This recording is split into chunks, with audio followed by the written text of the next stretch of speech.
तरे में पड़ी आजादी याती भलती नारी नर जब तक ती सांस लगी है याती भलती नारी न करावावी चार लगी चिंता करण्याची ए मेरे वतन के लोगों जरा आँख में भर लो पानी जो शहीद हुए उनकी जरा याद करो कुर्बानी ओ बस तिकडे जाईल आपला आहे की नाही अभंग मागर नामदेवरायानं सांगितलं पृथ्वीवरचा परमात्मा कोणत्याही जातीपातीचा भेद करत नाही. मी सांगतो आजपासून तुम्हाला पांडुरंगाच्या दर्शनाची परवानगी मी देतो. मायबाप नामदेवरायानं दर्शनाची परवानगी दिली ना त्याच दिवशी चुकोबा रात्री मायबाप 2:30 वाजता चंद्रभागेच्या स्नानाला गेले. 2:30 वाजता. आता नामदेवरायानंच परवानगी दिली ना 2:30 वाजता चोखोबराय मायबाप चंद्रभागेच्या स्नानाला गेले. 3:30 वाजता पांडुरंगाच्या महाद्वारात आले. काकड आरतीसाठी महाद्वार उघडलं होतं.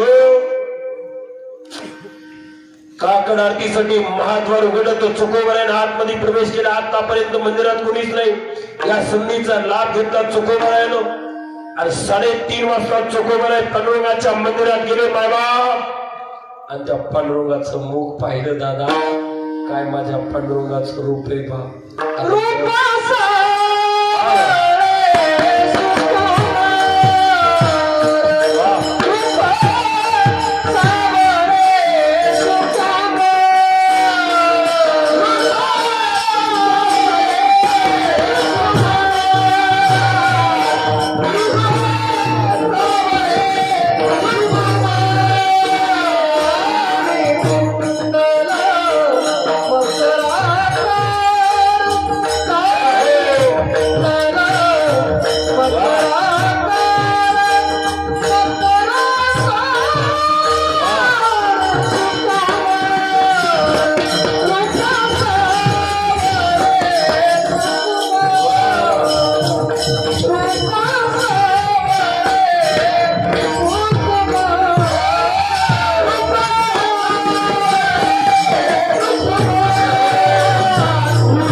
चाल म्हणजे 3 टप्प्यात आहे. क्रिकेट माहिती तुम्हाला. क्रिकेट म्हणजे चौका म्हणजे 4 आणि 6 2 रन 4 रन आणि 6 रन. आता मला 4 रन पर्यंत 2 रन इथपर्यंत कुठपर्यंत नाही तुमची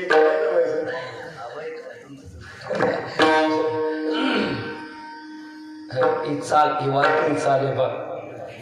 रूप सावळे सुकुमार हे झाले 4 रन. हे 2 रन आता 4 रन. आता 4 रन मारायचे बोला बॅट जर जोरात हाणावं लागते ना होय कसं झाल्यानंतर चौका. आता 4 रन 6 रन शिवाजीबा तुमच्याकडेच येतात. 4 रन इथपर्यंत. कानी कुंडले मकरागा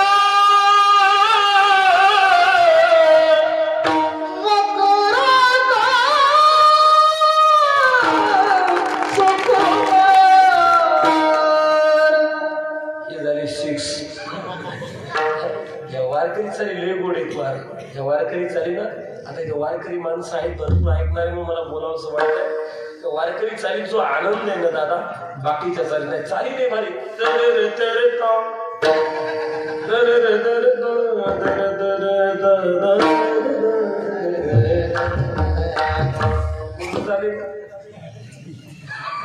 एका गावात मी विचारलं असं कोणत्या गावी मला सांगू का म्हणलं सांग ना म्हणे टन वाजलं. या चाली काही गोड आहेत दादा. ह्या असल्या चालीनं रंग नाही यायचा. नाही तर काही चाली गोड आहेत काही गोड सुद्धा गोड आहेत. पोबडी गवळण म्हणत असतो पाणी ती पोबडी पोरगी मी कार्याच्या कीर्तनाला निघालो मला म्हणली महाराज म्हणलं काय म्हणे गवलन म्हणू का गवलन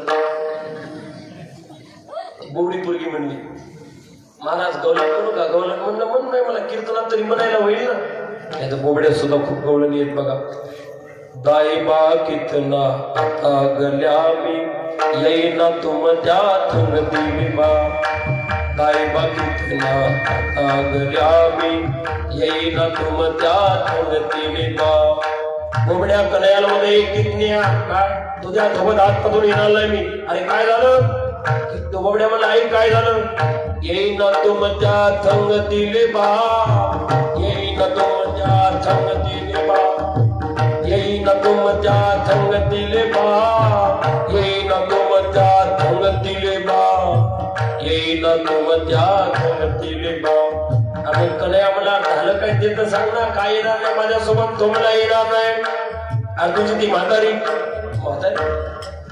म्हातारी कोणाला म्हणतात तुमच्या इकडे आपल्या मराठवाड्या मायबापाला म्हातारा म्हातारा म्हणण्याची पद्धती किती दुर्दैव आहे महाराज मायबापाला आपण म्हातारा आमचं म्हातारं गेलं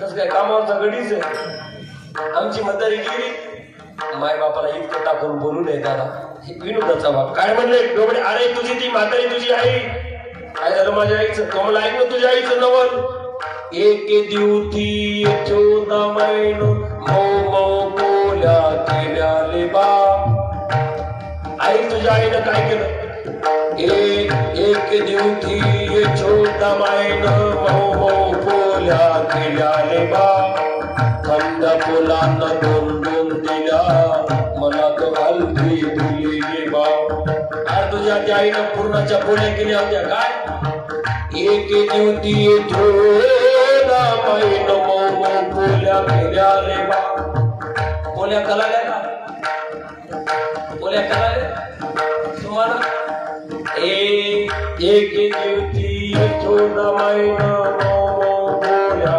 केल्याले बा आणि मग थंब्या फुलांना दोन दिल्या मला तो अर्धी दिलेली बा आणि तुझ्या त्या म्हातारीनं मला अर्धीच पोळी दिली आणि म्हणून मी तुझ्या आईला मागायला गेलो काय तुझ्या म्हातारीचं काय करतो वगैरे मग काय झालं काय म्हणली माझे आईनं काय केलं मी तर मागाया गेलो ले बा काय केलं मला तो मुटकून धरलं ले बा तुझ्या आई मी तर मागाया गेलो ले बा मला तो मुटकून धरले बा आणि मग धुबू धुबू धुबू धुबू मारले बा आणि फुदू फुदू फुदू फुदू लल्ले बा काय म्हणले ते धुबू धुबू धुबू धुबू धुबू धुबू मारले बा आणि फुदू फुदू फुदू फुदू फुदू फुदू फुदू लल्ले बा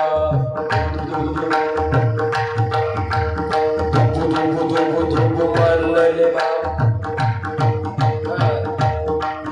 आणि फुदू फुदू फुदू फुदू लल्ले बा मने काय बा कितना आता गया हे तुमना दिले बा काय बा कितना आता गया हे तुमना दिले बा हे तुमना दिले बा हे तुमना दिले बा हे तुमना दिले बा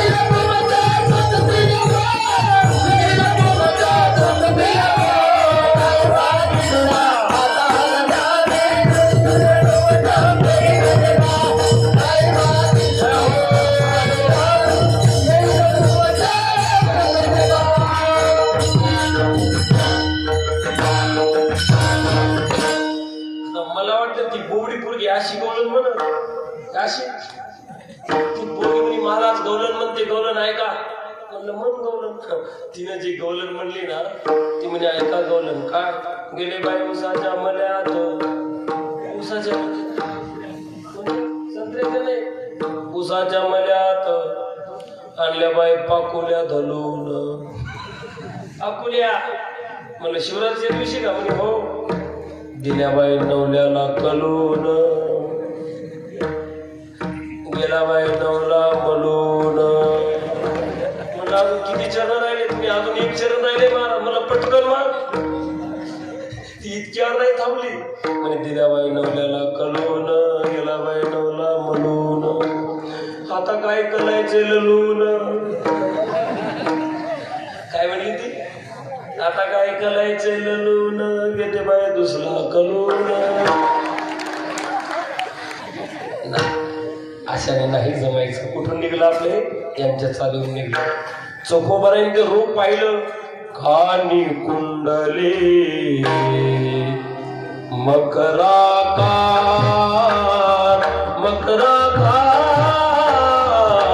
सुकुमार रूप सावळे सुकुमार रूप सावळे सुकुमार सुकुमार असं ते रूप पाहिलं चोखोबारायनं मायबाप कितीतरी दिवसानं त्या पांडुरंगाचं मुख पाहण्याची इच्छा होती पण समाज येऊ देत होता आज नामदेवानं परवानगी दिली माझ्या पांडुरंगाचं मुख मला पाहायला सापडलं आनंद वाटला चोखोबाराय मंदिरात गेली पटकन पांडुरंगाचे चरण कवटाळले आणि रडताय चोखोबाराय पांडुरंगाच्या चरणावर दादा ज्या समाजाने चोखोबारायचा विटाळ केला होता जो समाज चोखोबारायला मंदिरात येऊ देत नव्हता जो समाज चोखोबारायला हरिजन समाजात समजत होता तुम्ही माझ्याकडे बघता का एकदा जो समाज विटाळ करायचा मंदिरात येऊ देत होता दादा त्या चोखोबारायसाठी विटेवरचा परमात्मा खाली उतरला आणि विटाळस समजलेल्या चोखोबारायला जगाचा मालक कडकडून मिठी मारतो ना दादा त्याला वारकरी संप्रदायातील देव भक्ताचं प्रेम म्हणतात अंगीकार ज्याचा केला नारायण निंदेतेही तेने वंदे केले जगाने हिरवावं पण देव त्याला जवळ करतो चोखोबा कारळता तुम्ही कारळता चोखोबा तुम्ही रडणारी चोखोबाराय म्हणता देवा रडू नाही तर काय करू रे तूच मला जन्म हरिजन समाजामध्ये दिला तर माझा इतका विटाळ कशासाठी तुझ्या मंदिरात येण्याची परवानगी नाही आम्हाला चंद्रभागेत स्नान करण्याची परवानगी नाही तुझ्या कीर्तनात उभं राहण्याची परवानगी नाही तुझं नामचिंतन करण्याची परवानगी नाही इतका विटाळ कार्य समाजाने माझा करावा देवा माझी तुला विनंती देवा मी रडू नये जर तुला असं वाटत असेल तर माझी तुला विनंती माझी तुला एक अशी मागणी काय मागणी आहे देवा मी रडू नये असं वाटत असेल तर या समाजाने आतापर्यंत मला त्रास दिला मी भोगत राहीन देवा या समाजाचा त्रास भोगत राहीन देवा माझी तुला विनंती देवा कमीत कमी माझ्या पोटी येणारी जी संतती आहे ना माझ्या होणाऱ्या लेकरायला माझ्यासारखा त्रास झाला नाही पाहिजे म्हणून मला मुलगाच असावे समाजाने त्याला त्रास तर दिलाच नाही पाहिजे पण त्याला पाहिलं की समाजाने बाबा म्हणावून त्याच्या चरण नतमस्तक व्हावं असा मला मुलगा द्या ऐसा पुत्र देगा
समाजानं त्रास नाही दिला पाहिजे त्याला बाबा म्हणून समाजानं त्याच्या चरणावर नतमस्तक झालं पाहिजे असा मला मुलगा द्या ऐसा ऐसा पुत्र देगा देवा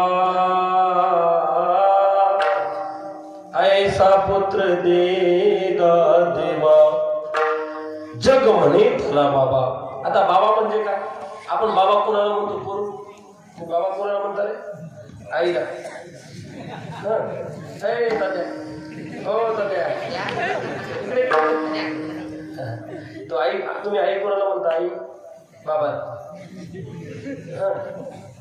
आई कोणाला म्हणता? अरे आई कोणाला म्हणता तुम्ही? आई मॉम. मॉम कोणाला म्हणता? मॉम. म्हणजे मराठी करायची नाही ना. अरे मराठी पहिले इंग्रजी विचार. मराठी मराठीचे मम्मी इंग्रजी का? बाबा कोणाला म्हणतात? बाबा. आज्याला. अजून बाबा कोणाला म्हणतात? अजून आईच्या पप्पा. वा हुशार घेऊ. आईच्या पप्पा म्हणजे आजोबा झाले घेऊ. आईचे पप्पा म्हणजे आजोबा. ऐका बरोबर आहे.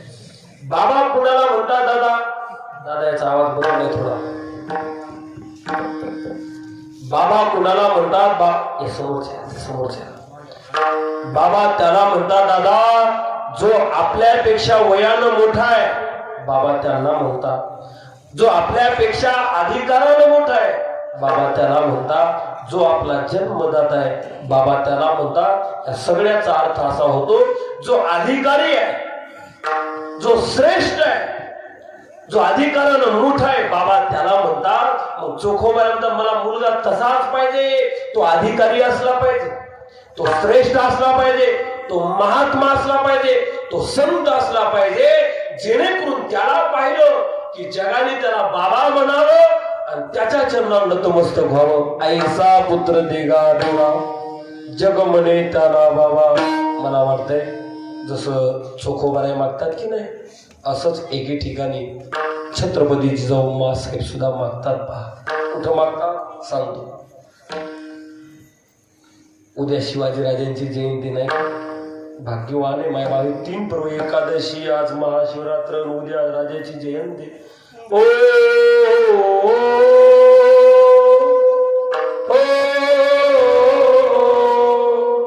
वग जगतीची पोलादी छतीची जगात वैभवशाली.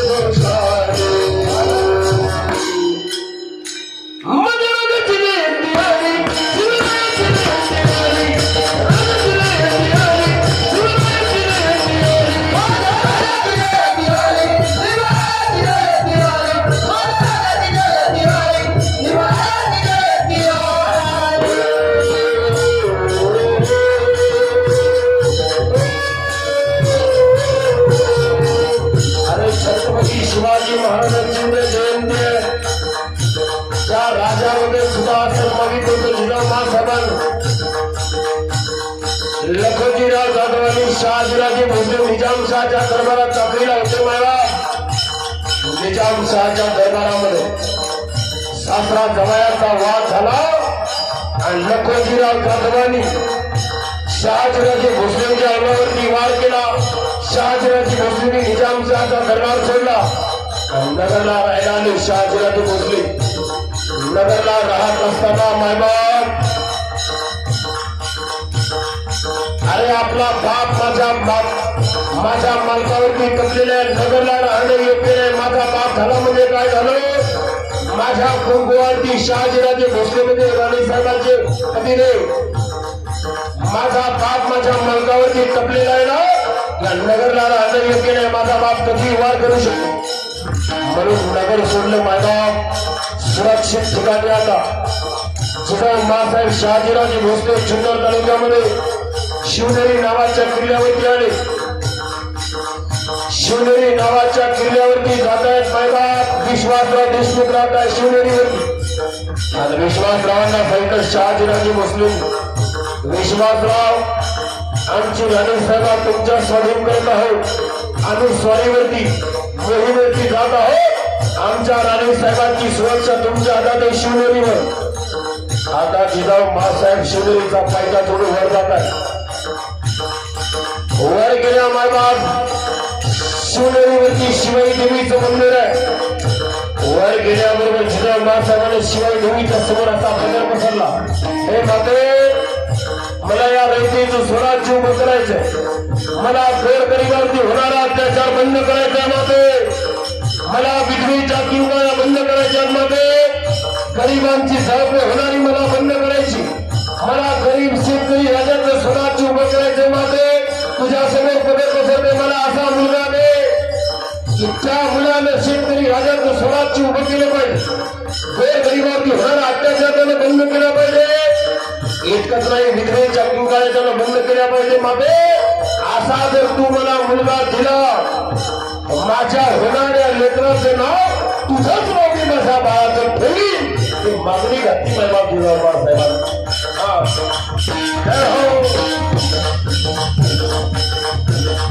जिजाऊ मासाहेब शिवाई देवीला मागणं करतायत. आता काही दिवसात जिजाऊ मासाहेब खरोखर अवस्थेत आहे. पाहता पाहता पाहता जिजाऊ मासाहेबांचे 9 महिने संपत होते. खरे जिजाऊ मासाहेब शिवनेरीवरच्या शिवाई देवीच्या मंदिरात जायची. हे माझं सगळं तुझ्या लक्षात असेल. माझ्या पोटाचं गर्भवाते तो मला स्वराज्यासाठी जन्माला घालायचा. 9 महिने संपत आले मायबाप. 9व्या महिनी जिजाऊ मासाहेब पुन्हा मंदिरात जात आहे. त्या देवीकडे पदर पसरला, मागणं घातलं, हे माते मला या स्वराज्य उभं करायचंय. गरीब शेतकरी राजाचं स्वराज्य उभं करायचे. माते मला असा मुलगा द्या. शिवाई मातेनं कळून दिला जिजाऊ महासाहेबांना. आज मायबाप 9 महिने जिजाऊ महासाहेबांचे संपले. उगवला तो दिवस 19 फेब्रुवारी 1630 फाल्गुन तृतीया म्हणजे उद्याचा दिवस. जिजाऊ महासाहेबाला शिवाई देवीने कळून दिला. मायबाप तो दिवस 9 महिने संपले. आकाशातला सूर्य मावळतीला जात होता. आकाशातला सूर्य मावळतीला जात होता मायबाप. आणि शिवाई देवीचा प्रसाद आता बाहेर येणार आहे जिजाऊ महासाहेबांच्या पोटातून. आकाशातला सूर्य मावळतीला गेला आणि या रैतीचा सूर्य जिजाऊ मासाहेबांनी तुम्हा आम्हाला दिला. तो सूर्य म्हणजे छत्रपती शिवाजी राजा बाबा. तो दिवस 19 फेब्रुवारीचा आहे आणि पुणे गुणाचे जिजाऊ मासाहेबांचे.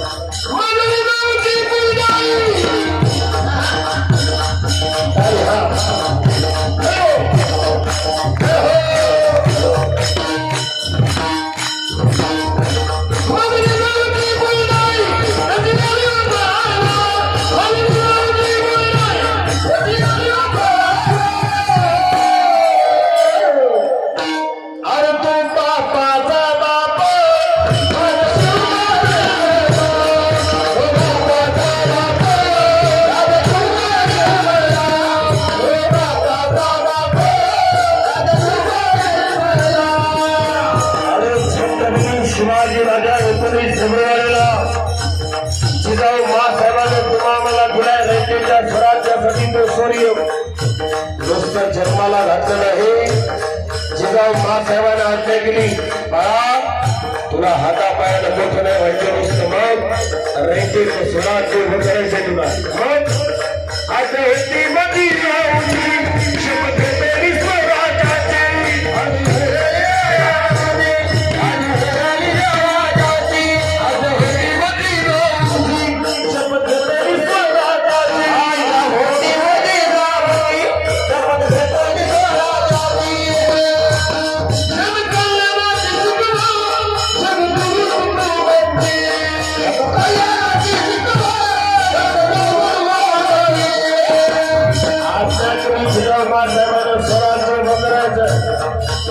दुसरे गुरु जगद्गुरु तुकोबाराय आध्यात्मिक शिक्षण देणार. आणि मग स्वराज्याचा पहिला किल्ला छत्रपती शिवाजी महाराजांनी जिंकला. कोणता किल्ला? तोरणमातीने स्वराज्याचे.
बोला आता सर्वांनी एक आवाज द्यायचा. बोला छत्रपती शिवाजी महाराज की. क्या बात है. म्हणजे एका झटक्यात तुमचा आवाज 50% वाढला. किती टक्के बाकी आहे आता? फक्त 50%. त्यावरच्या सहित आवाज थोडा सगळे हा झाला. आता आपली वेळ संपत आलेली. छत्रपती शिवाजी महाराज की.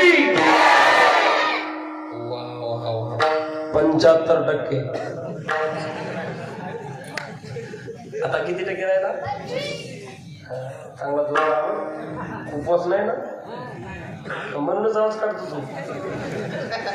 सर्व महिला वगैरे सगळे उद्या राजाचा माझ्या जयंती, उद्या वाढदिवस आहे. हा छत्रपती शिवाजी महाराज की. 85%. अजून 15% बाकीच आहे. हे वट्यावरचा आवाज येत नाही. इकडचा वट्यावरचा आवाज. हा सगळे छत्रपती शिवाजी महाराज की. 95%. आता फक्त 5%. आता एकदा पूर्ण स्वर्ग थांबा. त्यांचं बघू दे जरा. जिजाऊ मला बघू द्या ना. तुम्ही थांबा. हा छत्रपती शिवाजी महाराज की.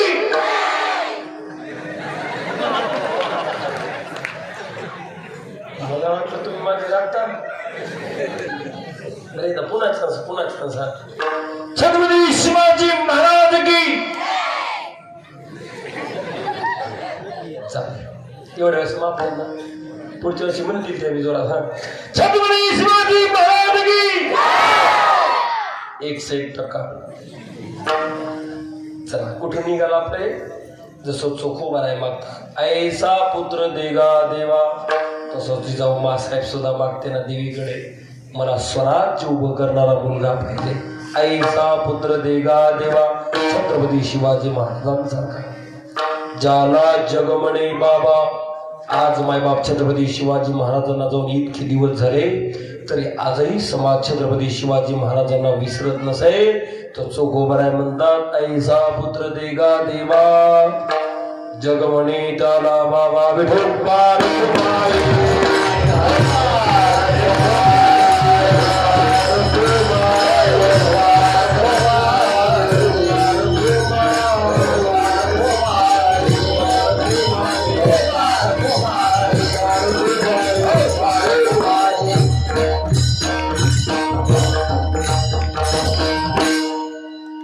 कुठे निघाले तुम्ही. बाकी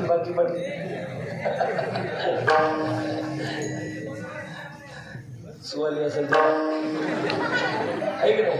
लहान लेकराला अडवता येत नाही. ऐक नाही. लहान लेकराला म्हाताऱ्या माणसाला कीर्तनात जाताना कधीच अडवायचं नाही. ऐक नाही. चला चोखोबाराय म्हणतात असा मला मुलगा दे. जग म्हणे त्याला बाबा. चोखोबारायला पांडुरंगाने विचारलं का हो 11:15 वाजले. असा मुलगा म्हणजे नेमका कसा पाहिजे कसा सांगण्यासाठी. ऐसा म्हणते राजगुंडा.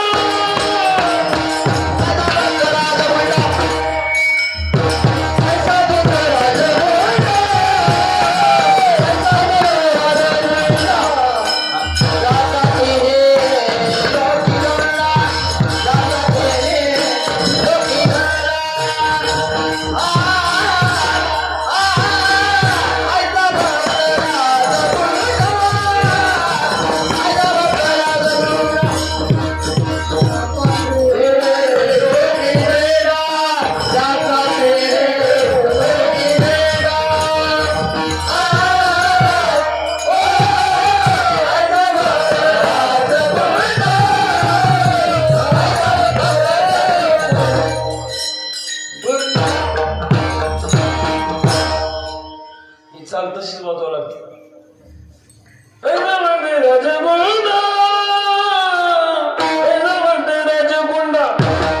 मदिता दोन्ही गुंता.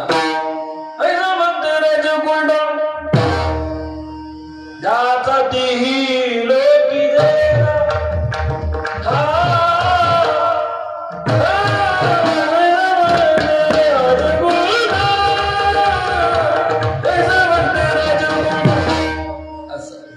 गुंडा.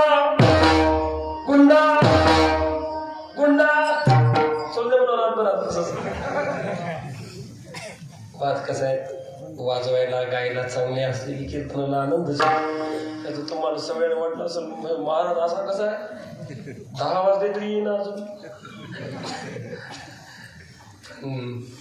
सिस्टीम चांगली असली करणारी वाजवणारी अशी चांगली असली की कीर्तनाला रंग येतो आहे की नाही. लय तयारी दिसला तर असं काही नाही, फक्त पोषक असावे अशी यांच्यासारखी कीर्तन नव्हतं. चोखोबाराय म्हणतात मग मला मुलगा दे पण कसा दे. ऐसा भक्तराज गुंडा ज्याचा तिही लोके झेंडा. गुंडा म्हणतात गुंडा. गुंडा म्हणजे कोणत्या पिक्चर मधला नाही, पिक्चर मधला नाही. गुंडा हा पिक्चर मध्ये असतो म्हणून आपलं पिक्चरचं नाव आठवतं.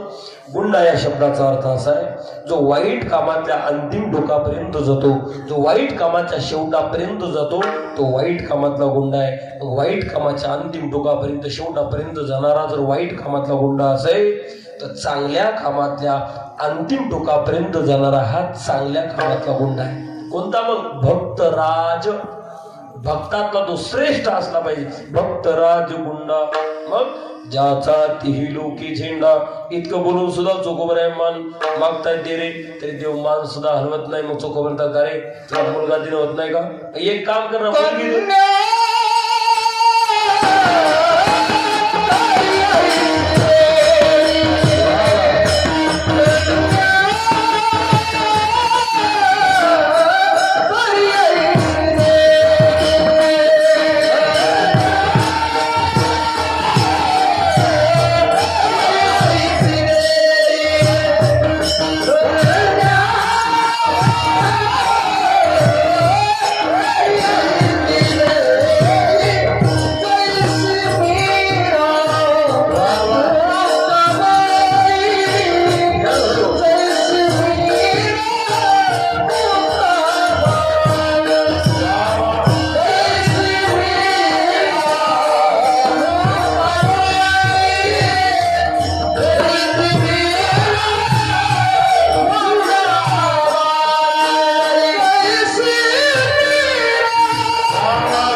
बात है. गुळापेक्षा गोड झालं बुवा ते. शिवाजी बुवा तुम्ही काय गुळ खाला होता का जन्मल्या? आवाजाची धारा अशी पाहिजे, कुठेही गेला तर घासलं नाही पाहिजे. आता बसल्यावर घासलं ते सोडून दे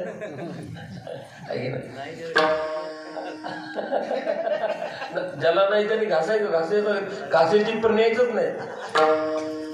कशीच ऐसा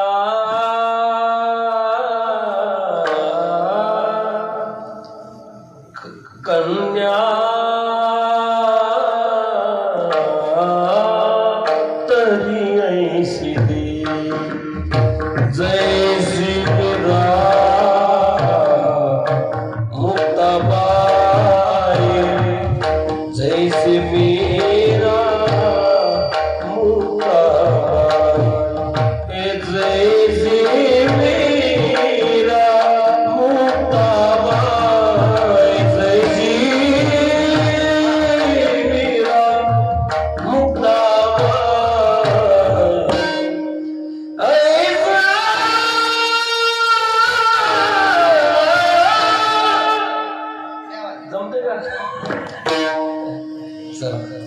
मलाच आश्चर्य वाटायला चालायलाच कसा माझा आवाज. त्याचा समाजा कुठेही चालतंय माऊली, पण बसल्यावर आज झोपलाय माझा आवाज. चला चोखोबाराय म्हणतात देवा तुला मुलगा देणं होत नसल तर मुलगी दे ना. कन्या तरी ऐशी दे. कशी दे? जैसी मीरा मुक्ताबाई. मीराबाई सारखी मुक्ताबाई सारखी मुलगी दे. काय मीराबाईचा अधिकार दादा, काय मुक्ताबाईचा अधिकार. आम्हाला आज ही जी ज्ञानेश्वरी दिसते का, तुम्हाला आज ही ज्ञानेश्वरी दिसते, आज हे ज्ञानोबाराय जर ज्ञानोबारायचं वैभव दिसतं हे उपकार कोणाचे असतील तर मुक्ताबाईचे उपकार आहेत मायबाप. अरे ज्ञानोबा आहे, तुम्हाला मला दिसले ज्ञानोबा आहे, जगाला हे ज्ञान दिलं मुक्ताबाईचे उपकार आहे. कशावरून? ज्यावेळेस ज्ञानोबाला मान्य खाण्याची इच्छा झाली होती ना, तर ज्ञानोबा म्हणतात मुक्ते अगं माझे आपले मायबाप तर निघून गेले आपल्याला सोडून, मायबाप तर आपल्याला नाही ना. अगं मुक्ते मला मान्य खाण्याची इच्छा होती ग, पण काय दुर्दैव तुमचं आमचं, आपले मायबाप आपल्याला सोडून गेले. अभागीत आपण, मायबापाचं छत्र आपल्या डोक्यावरचं हरवलंय ना, तर कुणाकडे मागावं. मुक्तेने सांगितलं दादा काही काळजी करू नको, मी तुला बनवून देते मांड मी बनवून देते दादा तुला. चिमुकली मुक्ताई हो दादा, त्यासाठी एक करावं लागेल तुला. काय? तुम्ही आता आळंदीत जा आणि आपल्याला मधुकरी मागून आणावं लागेल. आणि त्यावेळेस ज्ञानोबा राहिला आळंदीत येण्याची सुद्धा बंदी होती. का? संन्यासाची मुलं आहे. अरे यांचा बाप संन्यास घेतो, पुन्हा संसारात येतो, विटाळशीमुळे यांना आळंदीत येऊ देऊ नका, चंद्रभागेचं इंद्रायणीचं स्नान करू देऊ नका. पण मायबाप मुक्ताईने सांगितलं दादा तुला मी मांडी खाऊ घालते, फक्त मधुकरी मागू ना. म्हणून ज्ञानोबा राहिला मधुकरी मागितली महाराज त्या काळात. आज आम्ही जरी उभे आहेत ना, आम्ही सुद्धा ज्ञानोबाराच्या दरबारात 5-5 वर्ष मधुकरी मागितली. आमचे गुरु बंधू आहे. आळंदीपासून 5 ते 7 किलोमीटर अंतर पिंपळगाव म्हणून दिघी म्हणून आम्ही 5-5 वर्ष मधुकरी मागितली तिथं. तेव्हा हे कुठेतरी बोलता येते दादा हे ज्ञानोबाराचे उपकार आहेत आमच्यावरचे. मधुकरी मागितली वया जाणारच नाही. मधुकरी मागितली आम्ही तर काय भाविक लोक महाराज त्या काळची. आता सुद्धा लोक आळंदीचा जर विद्यार्थी येत असेल तर माऊली आपल्या दारात येतात असं समजतात. स्वयंपाकातला पहिली चपाती बाजूला काढून ठेवतात. अरे विद्यार्थ्याला नाही देत, आपण विद्यार्थ्याच्या रूपाने ज्ञानोबा राहायलाच आळंदीत नैवेद्य पाठवतो म्हणून रोज नैवेद्य काढून ठेवतात महाराज. आळंदीतल्या भोवतालची माणसं आहे. आळंदीमध्ये ज्ञानोबा राय मांडे माखायचे ना, मधुकरीला गेली. 2 घरी पीठ मागितलं मांड्याचं, 1-2 घरी दिलं मायबाप. अरे ज्ञानोबा राय आळंदीत आलेले पाहिले, काहीच्या तळपायची आग मस्त करायचं. अरे संन्यासाची मुले आळंदी त्याला कोणी प्रवेश दिला? अरे याला आळंदी देण्याचा अधिकार कोणी दिला? आला कसं काय? काही रागवायचे. अरे संन्यासाची मुला तुम्ही आळंदी देण्याची परवानगी नाही तुम्हाला, आलीत कसं काय? आलो हो मांडी खाणे. भरती चोचली तुमच्या तोंडाचे. बाप संन्यास घेतो विटाळाचा तुमचा बाप, तोंडाचे चोचली पुरवतो. खबरदार पुढे आळंदीत आला असतं. ज्ञानोबारायन तशीच खाली मान घालावी, पुन्हा पुढे जावं. काही ज्ञानोबारायचं दया करणारी लोक त्यांनी ज्ञानोबारायला पीठ वाढलं मायबाप. काही ज्ञानोबारायला पाहिलं की दार बंद करून घ्यावं. ज्ञानोबारायच्या डोळ्यातून पाणी व्हायचं. काय पाप केलं आमचे मायबाप, आम्हाला सोडून गेले म्हणून आज ही परिस्थिती आज आमच्यावरती आहे. त्याच्या जीवनातले मायबाप निघून जातात ना दादा, त्याच्यासारखा दुर्दैवी व्यक्ती, त्याच्यासारखं दुर्दैवी लेकरू जगाच्या पाठीवर कोणी नाही दादा. ज्ञानोबाराय इतके दुर्दैवी झाले, मायबाप सोडून गेले. 2-4 घरी कसं तरी पीठ मागितलं, ते विसोबा चाट्यानं पाहिलं. ते विसोबा चाटी म्हणजे विठ्ठलपंतांचा विरोधी. विठ्ठलपंताचा विरोधी त्या विसोबा चाट्यानं ज्ञानोबारायच्या गळ्यातली झोळी पाहिली, पीठ पाहिलं. रागानं आला. ज्ञानोबारायचे लटलट कापायला लागले. बास आता काही खरं नाही आपलं. का रे ज्ञान्या? काय काका? अरे इकडे कुठे आलास? काका मला मधुकरी मागायची, देऊ मांड खाण्याची इच्छा म्हणून मी आलो. संन्यासाची मुलं तुम्हाला आळंदी देण्याची बंदी कोणी परवानगी दिली तुला? तर इकडे फिरतात. ती झोळी पीठ मागितलेलं ज्ञानोबारायच्या गळ्यात अडकवलेली झोळी दादा त्या विसोबा चाटन आपल्याकडे घेतली. एक बाई मागं सरली, संदेशी कानाखाली लावली. ज्ञानोबारायच्या नुसतं कानाखाली मारली नाही, झोळीतलं पीठ खाली ओतून दिलं, खाली सांडलं. नुसतं खाली सांडून मोकळा झाला नाही, त्यानं ते पीठ पुन्हा उचलून घेऊ नये. माझ्या माऊलीनं ते पीठ पुन्हा उचलून घेऊ नये म्हणून चपला सगट त्या पीठाला तुडवलं महाराज, पुन्हा उचलून घेऊ नये म्हणून. तसे ज्ञानोबाराय रडत रडत घरी नाही गेले. ज्ञानोबाराय रडत रडत सिद्धपेठात गेले आणि मांडी पायाची चूल केली, हुंदकी देत ज्ञानोबाराय रडतात. मुक्ताई विचार करते, माझा दादा अजून का आला नाही? माझ्या दादाला कोणी बोलला असेल का? माझ्या दादाचा कोणी अपमान केला असेल का? माझ्या दादाला कोणी वेडवाकडं बोलला असेल का म्हणून माझा दादा आला नसेल का? अरे लहान बहिणीनं काम सांगितलं म्हणून माझ्या दादाला काय राग आला असेल का? माझा दादा अजून का नाही आला? इकडं तिकडे पाहते ज्ञानोबराय कुठंच नाही दिसले.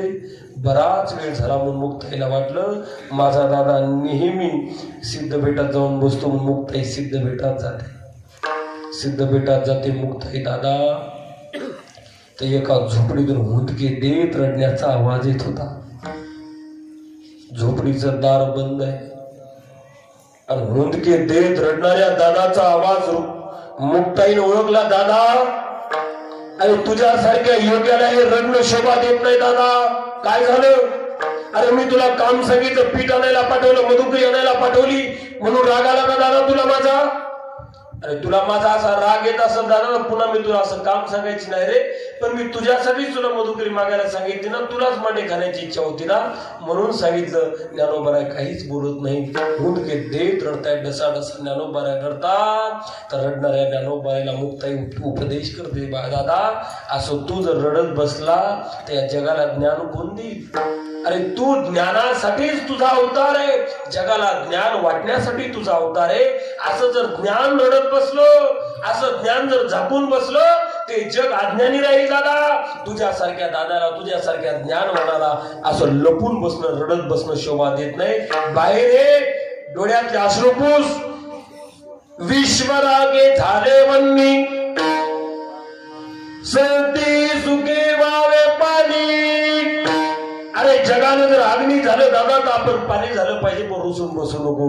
म्हणून ज्ञानोबराय मुक्ताबाईच्या बाहेर आले आणि जगाला ज्ञान दिलं. उपकार फक्त मायबाप मुक्ताई आई साहेबाचे आहे. म्हणून तर ज्ञानेश्वरी सारखा ग्रंथ पाहायला भेटतो. मग चोखोबराय म्हणतात मुलगी द्यायची असं अशी दे, कन्या तरी ऐशी दे, जैसे मीरा मुक्ताबाई. वेळ संपल्यामुळे आता सरळ सांगतात. चोखोबराय म्हणतात का रे, तुला देणं होत नसेल मुलगा तर मुलगी दे. अरे मुलगी जमत नसेल तर एक काम कर ना मग, इतुले न देवे तुझ्या रे मज गरीबा निसंतान. तुला मुलगा देणं होत असेल, मुलगी देणं, एक काम करणं, इतुले न देवे तुझ्याने मज गरीबा निसंतान. निसंतान करणं. मग निसंतान म्हणजे काय? कीर्तनाचा इचका करणे. निसंतान म्हणजे निपुत्रिक. रागावलेली चोखोबराय निपुत्रिक कर, तुला देणं होत नसत. चोखोबरायला ना पांडुरंगाचा रागावू नका. देतो देतो काय देतो? 9:45 पासून किती 9:45 पासून मी 9:45 नाही का? नाही 9:30ला चालू वाटते मी. 9:30 वाजल्यापासून मग मुलगा दे तरी मान हलवत नाही, मुलगी दे तरी मान हलवत नाही. एक काम कर ना, निसंतान कर, निपुत्रिक कर, तुला देणं होत नसत. तेव्हा तर भलता बोलत होता, हे असं करीन तसं करीन, तिकडची विहीर उचलीन, या गावात आणून मांडीन, या रोडचा विकास करीन, ती रोड करून देईन. आता काहीतरी बोलतो का रे? नाही असं नाही बोलले. निपुत्रिक कर. रागावलेली चोखोबराय पाहिले आणि मग चोखोबराय सांगतात मग तुला देणं होत नसल दोन्हीतलं एक तरी दे. दोन्ही माझी गुणगा, दोन्ही माझी गुणगा,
आता भैरवी चाल सुद्धा झाली हा. चोखोबा म्हणतात दोन्हीतलं एक तरी दे दो ही माझे एकले का विनवी केशवदास तुका ऐसा भक्त राजगुंडा ज्याचा तेही लोकी दिंडा असा मला मुलगा द्या. आणि भाग्यवान आहे तुम्ही, तुमच्या गावात हे लेकरं घडतायत म्हणल्यावर भाग्यवान. तुम्ही दोघे शिकताय का बकवास? कारण की अशी मुलं ही पिढी घडणं सुद्धा फार महत्वाचं आहे. आणि मला आनंद या गोष्टीचा वाटला, इथं तरुणाची संख्या भरपूर आहे कीर्तनाला. आणि कीर्तनाला तरुणाची संख्या गरजेची. मायबाप तरुणाने कीर्तनाला आलं पाहिजे. आम्ही म्हातारे का? याचा अर्थ म्हाताऱ्या माणसं उठून जावं का असं नाही बरं. पण हल्ली तरुणांनी कीर्तनाला आलं पाहिजे. तरुणांनी कीर्तनाला येण्याची गरज आहे मायबाप. कारण यांच्यासारखी पोरं जर कीर्तनाला आले तर त्यांच्या पाठीमागच्या अशी बारकाली पोरं आपोआपच येतात.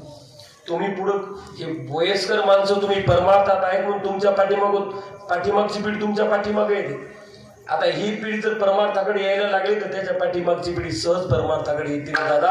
आणि गावाला चांगलं वळण लागतंय म्हणून कीर्तनाला तरुण आली पाहिजे. तुमच्या गावाचे सगळेच तरुण पोरं मला चांगली वाटत आहे म्हणून तर ते कीर्तनात बसले. नाही तर गावाचे तरुण धर्मांना उद्या शिवजयंतीला पाहायचंच काम नाही. अशाने छत्रपती शिवाजी राजाची जयंती साजरी होणार नाही. तुम्ही छत्रपती शिवाजी महाराजांच्या जयंतीला कलंक आहे. दारू पिऊन जर राजाची जयंती साजरी होत असेल तर कलंक आहे मायबाप, कलंक शिवाजी महाराजांच्या जयंतीचा. मग गावोगाव शिवाजी राजाची उद्या जयंती होणार आहे, ती कीर्तनानं साजरी व्हावी. शिवरात्रीचा आजचा दिवस आहे मायबाप. 2 मिनिटं घेतो आता शिवरात्रीचे. हा महापर्व काळ आहे. बोलून गेलो होई विशेष पर्व भागवत धर्मी, नरसिंह जयंती रामनवमी, वामन जयंती कृष्णाष्टमी, उत्तमोत्तम शिवरात्री. शिवरात्रीचा हा महापर्व काळ आहे दादा. आजच्या पर्व काळामध्ये असं सांगितलं शास्त्रानं, कमी कार्य करायचं, जास्त पुण्य पदरात पाडून घ्यायचं. सामान्य काळामध्ये भरपूर करावं लागतंय तेव्हा थोडस पुण्य पदरात पडतंय. पण आजच्या पर्व काळाच्या दिवशी थोडं नामचिंतन करायचं, भरपूर फळ पदरात पाडून घ्यायचं. असा हा आजचा महापर्व काळ आहे. चुकून जरी आपल्याकडून नामचिंतन आजच्या दिवशी घडलं ना भगवान शंकराचं देवाचं, तर अगणित पुण्य आजच्या दिवशी भेटते. हे महापर्वत महाशिवरात्रीचा महाराज विशेष आहे. काय झालं होतं, चंडी भिल्ल नावाचा एक भिल्ल होता. भिल्ल सोमदत्त नावाचा राजा, त्याला 500 बायका होत्या. त्याच्या त्या 2 पतिव्रता, बाकीच्या 4 कर्म करणाऱ्या होत्या. पण असं म्हणतात त्या बाकीच्या बायकाच्या पापामुळे राजाला, सोमदत्त राजाला हरणीच्या गर्भाला जाऊ लागला. हरणीच्या असं म्हणतात, राजा करी पाप प्रजेनं भोगावे, पत्नीने केले पतीशी भोगावे. असं म्हणतात, पत्नीनं जर पाप केलं तर भोगावं लागते पतीला. पत्नीनं जर पुण्य केलं तर पुण्य येत नाही पतीला, पण पाप भोगावं लागते. आणि मालकानं जर पुण्य केलं तर आपोआपच अर्थ तिकडे जाते. सत्यनारायण गावागाव होतात ना, सत्यनारायण जर चालले का नाही अशी बसलेली असतात जोडी. ब्राह्मण मंत्र डोळ्या पण लावा, लावले. हा जोडा, जोडले. अस्माकम विशिष्टाय मंत्र ब्रह्मांड ब्रह्मारी ब्रह्मांड ब्रह्मरावतो ब्रह्मांड समाधीना येत कोशी दशनाची येत दिवशी येत बसायची कोणते डोळ्या पण लावा. असं चालू राहते ब्राह्मण देवतेचं मदत. ओ बाई, काय मालकाच्या हातालाच लावा. मग महाराज यांना सत्यनारायणाचा 8 तासानं प्रयत्न केलेला असते. महिन्याभरापासून आबदलेलं राहतंय. हा सत्यनारायणाच्या पूजेत ब्राह्मण देवता होते. हाताला हात लावा मालकाच्या. म्हणून ती माय मालकीनं हाताला फक्त इतकाच हात लावती, आपोआप पार्सल होते अर्ध पुण्य. आपोआप आपण किती पुण्य करा, आपलं तिकडं नाही, आपलं तिकडे जाते. त्यांनी किती करा, तिकडचं तिळभरे बी इकडे येत नाही. पण त्यांनी पाप केले की आपल्याकडे येते मात्र. सोमदत्त नावाच्या राजाला 500 बायका होत्या, 2 पतिव्रता होत्या आणि बाकीच्या 498 4 कर्म करणाऱ्या होत्या. तर त्या बायकाच्या पापामुळं त्याला हरणाच्या गर्भाला जावं लागलं. हरिण झाली बाईबाप. 2 हरणी झाल्या त्या पतिव्रता आणि राजा हरिण झाला. आणि एका वनात राहत असताना चंडी भिल्ल नावाचा एक राक्षस होता, दैत्य होता, भिल्ल होता. शिकारीसाठी वनात गेला. महाशिवरात्री किती महत्वाची आहे दादा. अजाणतेपणानं चुकून जरी आपल्याकडून कार्य घडलं तर शिवरात्र फळ देते. वनात गेला, दिवसभर शिकार शोधली, मायबाप त्या भिल्लाला शिकार सापडली नाही. असा बाण लावून बसला. योगायोगाने हे जे राजा हरणी झाला का नाही, हे दोघं पत्नी, 2 हरणी आणि एक हरिण, एक गर्भवती हरिण आहे आणि एका हरिणीने पिलं दिलेले. 3 जण इथून जात असताना बाण लावून बसलेला तो भिल्ल, दिवसभर शिकार सापडली नाही. अचानक 3 बाण समोर आले, 3 हरण समोर आले. आतापर्यंत आपल्या समोर कोणी येत नाही. ज्या झाडावर बसला होता ते झाड होतं बेलाचं. कोणतं झाड होतं ते? बेलाचं. चुकून बसलं. त्याला बेलाचं झाड आहे का हे बी माहित नव्हतं. बेलाचं झाड आहे का हे त्याला माहिती नाही. बर, ज्या झाडाखाली झाडावर बसलं का त्या झाडाखाली भगवान शंकराची पिंड होती आणि म्हणून समोर असा बाण लावून बसला. त्या समोरचं काही दिसत नव्हतं. का दिसत नव्हतं माहितीये का? ते पानं आडवे यायचे डोळ्यासमोर त्याच्या. कोणाच्या? बिल्लाच्या. तो डोळ्यासमोर पानं यायचे म्हणजे एक एक पान तोडायचं आणि खाली टाकायचा. पान कशाचे हे माहित नाही, कशावर टाकतो याचं सुद्धा भान त्याला काय माहिती. बेलाचं पान काय आलं आता भिल्लाला कुठं माहित असते. म्हणजे त्या भिल्लाला माहित नव्हतं दादा. चुकून तो डोळ्यासमोर पानं येत होते म्हणून खाली टाकत होता आणि योगायोगानं खाली मायबा भगवान शंकराची पिंड होती. दिवसभर काही सापडलं नाही म्हणून त्या दिवशी उपवास घडला. शिवरात्रीचा दिवस होता तर ते डोळ्यासमोर येणारी पानं खाली टाकली. तर खाली भगवान शंकर खुश झाले, म्हणले पा चांगला भक्त भेटलाय मला आज. इथं माझी पिंडे मला कोणी सुद्धा ओळखत नाही पण हा भक्त भेटलाय. आता भक्त आहे वय सहज बसले बाण लावून. पण माझा भोळा देव डोळ्यासमोर आडवी पाने येत होती म्हणून खाली टाकत होता. तर भगवान शंकर खुश झाले, माझी पूजा करतोय आजच्या दिवशी. आणि उपवास केला माझ्यासाठी. उपवास नाही केला, शिकाय भेटले म्हणून काही खाल्लं नाही, पण भगवान शंकर वाटलं माझ्यासाठी उपवास केलाय. भगवान शंकराचे दूध जवळ आले. काय पाहिजे तुम्हाला? काहीच नाही, मला फक्त हरणाची भाषा कळावी इतकंच पाहिजे. तथास्तु म्हणलं. ते 3 हरण समोर आले. दादा बाण लावला तितक्या त्या हरणीने पाहिलं आपल्या आता बाण मारणार. तर त्या हरणी म्हणायला लागल्या त्या नवऱ्याला, मालक या मोठीला समोर जाऊ द्या. तुम्ही दोघं सुद्धा समोर जा. मी याच्या बाणाकडे जाते. मी मेली तरी चालेल का? कारण माझ्या मोठ्या जाऊबाईचे लेकर ताण येतो. यानं जर या हरणीला मारलं तर लेकर उपाशी मरतील. मग तुम्ही दोघं जण पुढे जा. मी मेली तर चालेल. आणि ती मोठी हरणी होती की नाही पिलावाली, ती म्हणली नाही तू पुढे जा, तू गर्भवती आहेस. तुझ्या पोटातलं गर्भाचं मेला तर मोठं पातक लागलं आम्हाला. तू जा इथून. मी मेली तरी चालेल. हरणी म्हणतात तुम्ही दोघी जा. तू गर्भवती आहे, तुझे लेकर ताणे, तुझ्या वाचून लेकर मरतील, तुझ्या पोटात गर्भ वाढतो. तुम्ही दोघी नका जाऊ, राहू नका, मी राहतो. या हरणाची भाषा चालली दादा. भिल्लवरून ऐकतो. तथाच तू म्हणलं होतं ना, भिल्लवरून ऐकतो. बाण लावला. बाण लावल्यावर आता 3घानं ठरवलं 3 संगत जाऊ. बाण लावल्याबरोबर हरणी म्हणला ते एक मला मारा. हरिण म्हणते मला मारा, हरणी म्हणते मला मारा. याचं चक्रावूनच गेलं. म्हटले मला माझ्या बाणातून वाचवण्यासाठी पळून द्यायचं ते मला मारा का म्हणताय? मला का म्हणतायत मायबाप? त्या हरणीने सांगितलं मला याच्यासाठी मारा. हिचे लेकर जिवंत आहेत म्हणून हिला मारू नका, मला मारा. माझ्या पोटात कमी मेली तरी चालत. ती म्हणते नाही त्याला तिला नका मारू, तिच्या पोटात गर्भ आहे, मला मारा. मी आत्ता जाऊन वाटल्यास तुम्हाला इतकं जर पटत नसत आम्हाला दोघीलाही मारा. मी माझ्या लेकराला आत्ता पाणी दूध पाजून येते म्हणून ती हरणी जाते मारा. लेकराला स्तनपान करते. त्या लेकराला कळलं हरणी रडते का रडते. तिने सांगितले शेवटचं दूध पाजते तुम्हाला का? तुमचा बाप संकटात आहे, व्याध बाण लावून बसलाय भिल्ल, म्हणजे तुम्हाला शेवटचं दूध पाजते. तर लेकर पळत आले हरणाचे पिले आणि त्या पारद्याला म्हणतात, हे पारद्या माझ्या आई वडिलाला नको मारू, आम्हाला अगोदर मार. कारण की आमच्या आईवडिला तू जर आमच्या समोर मारलं तर आम्ही पोरकी हो रे भिल्ला. ए चंडी भिल्ला, आमच्या आई वडिलाला मारलं तर आम्ही पोरकी होणार. म्हणून आमच्या मायबापाच्या अगोदर तू आम्हाला मार. आमच्या मायबापाला मारू नको. आमच्या मायबापाचं मांस तुला गोड लागायचं नाही. आम्ही कवळे लेकर आहोत, आम्ही कवळे पिलो आहोत, आमचं मांस तुला गोड लागल, आम्हाला मार. ही भाषा ऐकली मायबाप चंडी भिल्लानं. भगवान शिवाच्या दूतानं आशीर्वाद दिला होता. पटपटा डोळ्यातून पाणी वाहू लागलं. किती इमानदार हरणे. वापस गेली, लेकराला पाजून आली, पिल्या सहित आली. इतकी इमानदार हरलं. खाली उतरला भिल्ल मायबाप आणि त्या हरणीला माफी मागू लागला. तुम्हाला मी मारणार नाही, तुम्हाला मी मारणार नाही. का मारणार नाही? तुम्ही इतकी इमानदार प्राणी, जीव वाचवायचं सोडून तुम्ही गेलेले पुन्हा परत आले. म्हणून मायबाप मी मारणार नाही, मी निघालो.